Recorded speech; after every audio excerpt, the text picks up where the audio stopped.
Hi guys, and welcome back to my channel. How are you today? Ready for some new stories from Ask a Lawyer?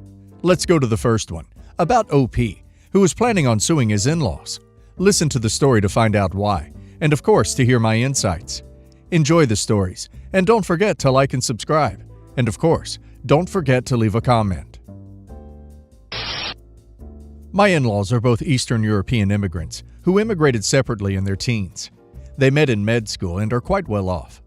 The only financial help they've given their 4 kids is paying for their education. No help with weddings, home down payments, bills, etc., even though they can more than afford it.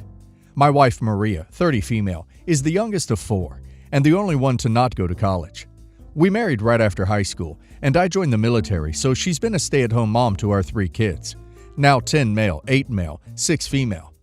Mother-in-law and father-in-law want to retire early, so they've been liquidating some assets. They wanted to make sure that my wife had no plans for college now that the kids are in school, before using her college money for retirement.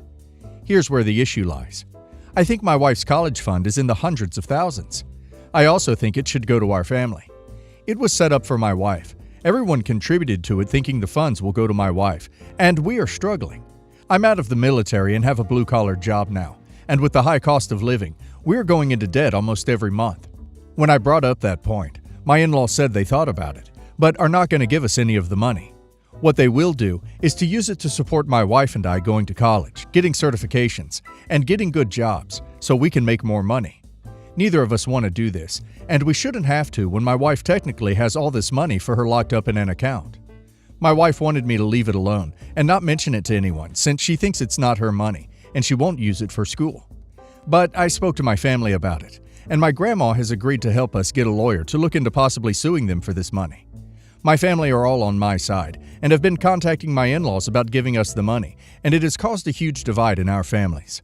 My wife is really upset about me not keeping this information private like she asked, but my family and I are close and have no secrets. Her family are all so private they barely know anything about each other.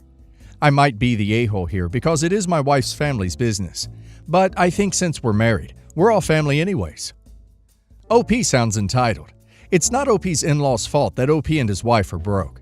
They're not OP's ATM. Since the money was really for their daughter's education, and she doesn't want to use it for its intended purpose, they can do whatever they want with it. Suing in-laws will ruin OP's relationship, not just with them, but with his wife as well. OP's in-laws sound very generous as they offered the money to send OP and his wife to college to get better jobs, which they both declined. This could have made a difference to their lifestyle. OP's not going to win the case and only will make fun out of himself. And now let's see if the community agrees with me. Zizan777 says, "You're the a-hole, and so is your family for supporting it. It is not your wife's money, and it is definitely not yours. It is her parents, and they can choose to use it however they like. Sure, waste money trying to sue them for it. You won't win, and it will only end up costing you a lot of money in attorney bills. If you both are struggling financially, why are you both not taking them up on paying for you to get certifications for a good job? It sounds like they expect personal responsibility from their children, which is so lacking nowadays, as your actions just prove." Pumpkin Bubbles says, "You're the a-hole. The money was for college. Your wife chose not to go to college. The money stays with her parents to spend, save, or invest how they choose. Plus, your wife doesn't even want you to pursue it, yet you still want to justify your greedy plan." Thaddeus says, "You're the a-hole. It's not your money. It's not your wife's money. It's their money, and suing them will get you nothing but a broken family. You sound so entitled. Your in-laws might be a-holes. Helping your own kids with rules that leave one of them empty-handed is not a great parenting method and usually leaves some of the kids feeling like outsiders. But you don't come from a point of fairness in relationship between your wife and their parent. You clearly came from a place of envy. I want the money, and I'll BS an excuse why I deserve it." I'll preface by saying that my husband and my daughter, 18, Stacy, do not get along. They tried to get close, but it didn't work out, and somehow things got worse between them after he allegedly accused her of taking his watch and selling it. Police were involved, and she moved with her dad after paying my husband for the watch. That took place last year. She made a mistake, but she had her reasons. I asked Stacy to come join us for Christmas and have Christmas dinner with us, since she will be moving away to study abroad. She agreed to come, but said she wouldn't feel comfortable sitting with my husband at the dining table.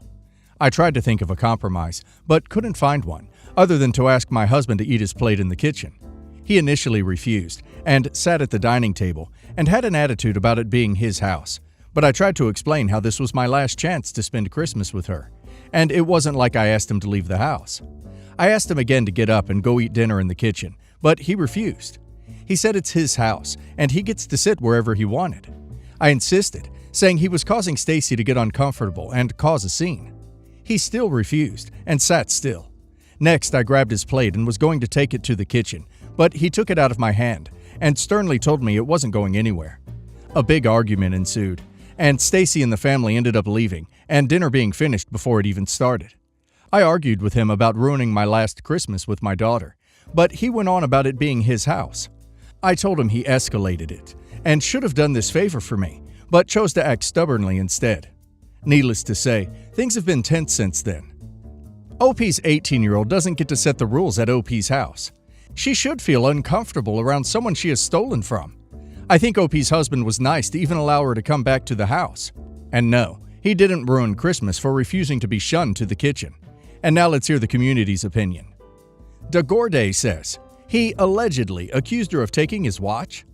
Lady, if the police are involved and she pays for the watch, there's no allegedly. She stole and sold his watch and was caught. You're the a-hole. She stole from him, and you are punishing him by her request. Wise Passenger says, wait, if I understand correctly, she stole the watch and justified it as a mistake. Is that how it is? You're the a-hole. She stole from him, and you thought he would be okay with sitting in the kitchen by himself to eat Christmas dinner? There are no good reasons to steal someone's property. GMU Virusta says, you're the a-hole. You're excluding your husband from Christmas dinner because your daughter's mad he busted her for stealing his watch? That uncomfortable feeling Stacy feels is shame. So, my grandmother, 88, passed in July after a short time in hospice care. While she was in hospice care, my aunt had made comments about wanting the house to be known as hers, but I brushed that off because it wasn't the time for that. I knew what was in the will because I was there when she revised it the first time when my Aunt Kathy died, and then was consulted again 2 years ago when my mother died, and she had to change it again. Both times, all that changed were names. When her daughters died, she changed their parts to their respective children, and a new executor was appointed.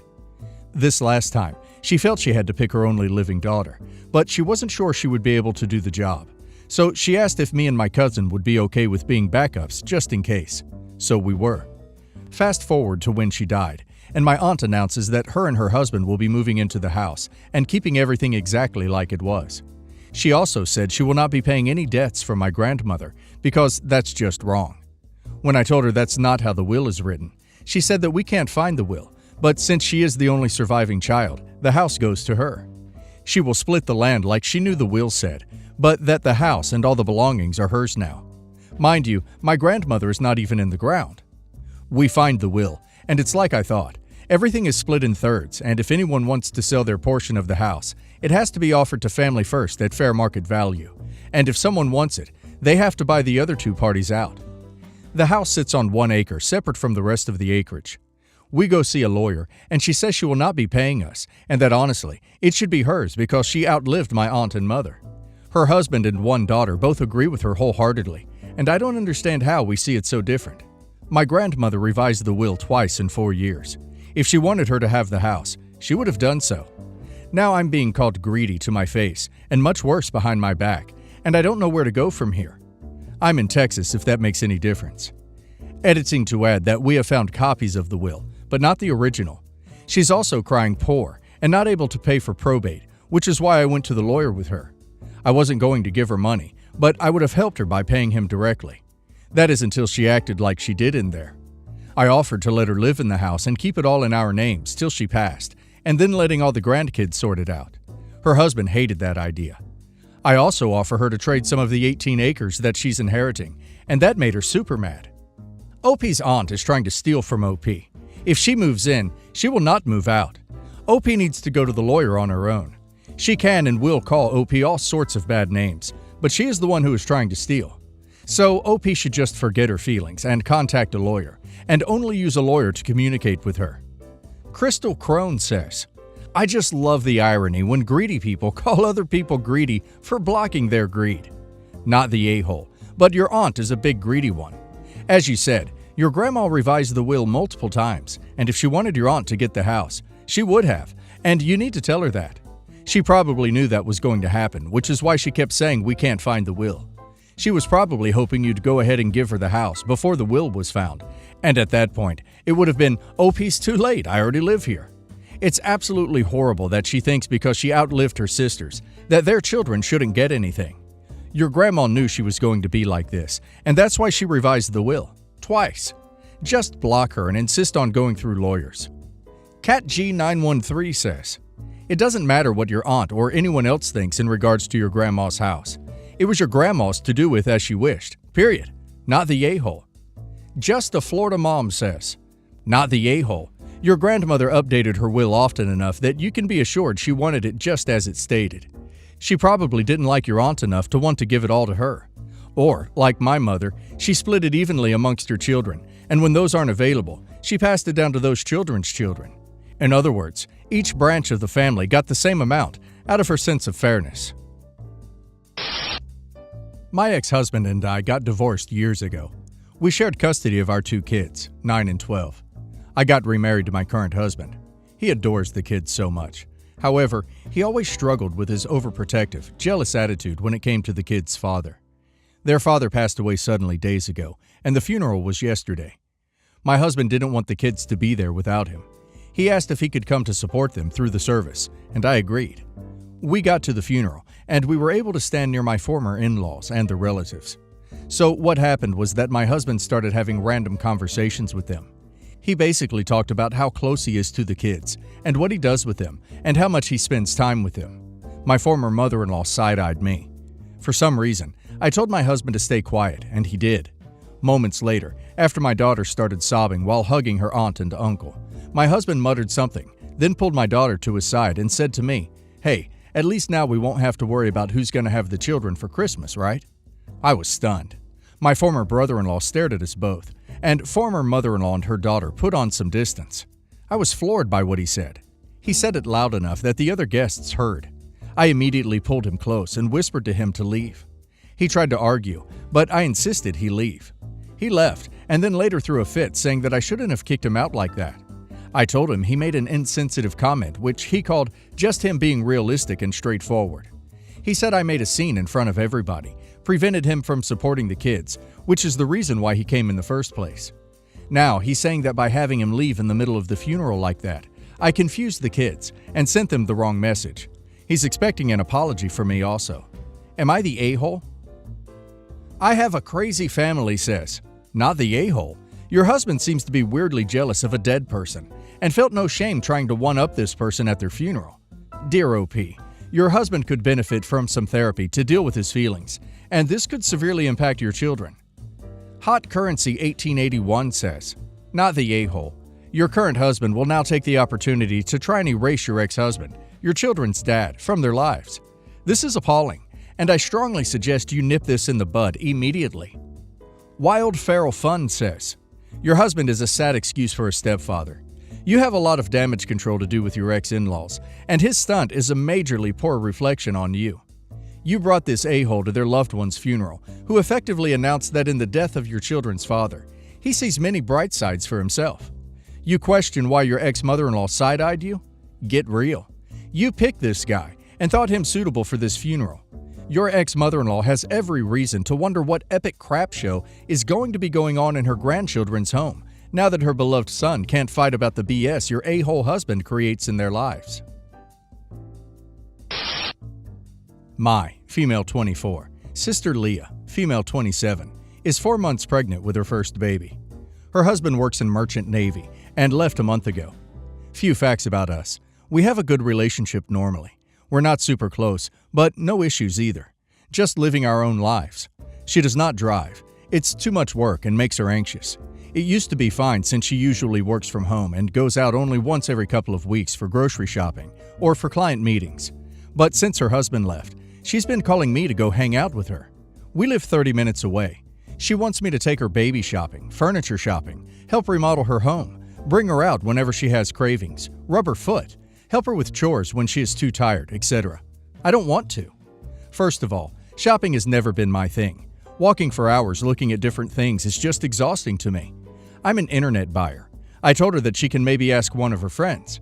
But since she basically was burrowed at home for the past 4 years, she's not in touch with her friends.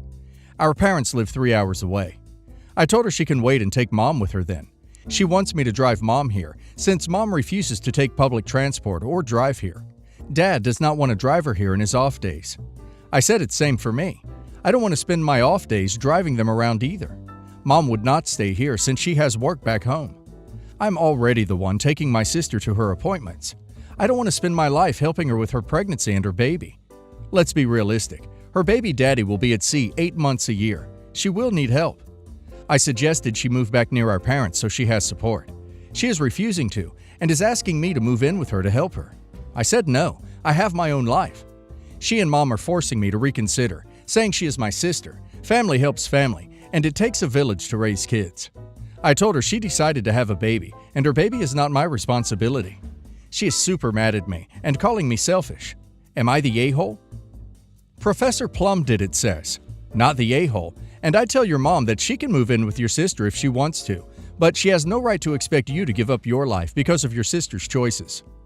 Waiter man says, too nervous to drive, but a-okay to have a child. The poor kid hasn't been born yet, but already needs therapy. Not the a-hole.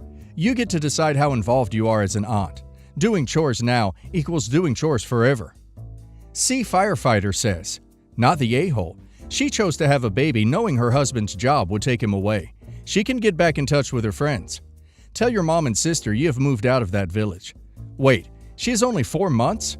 The time to get tough is now, before you become nanny in residence.